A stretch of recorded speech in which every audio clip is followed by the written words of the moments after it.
Conventional stupidity says skipping meals slows your metabolism.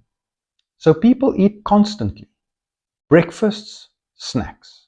Lunch, snacks. Dinner. Here's the outcome of that approach. They never access stored fat. Energy depends entirely on the next meal, and hunger becomes urgent instead of calm. Biological reality is metabolic flexibility, the ability to switch between fuel sources. Constant eating blocks that switch. Here's how to work with biology instead. If you're not hungry in the morning, don't force toast or cereal.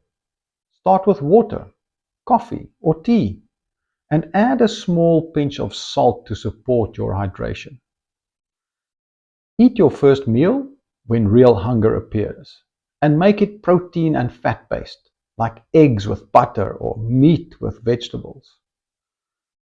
Nothing breaks, and energy often improves.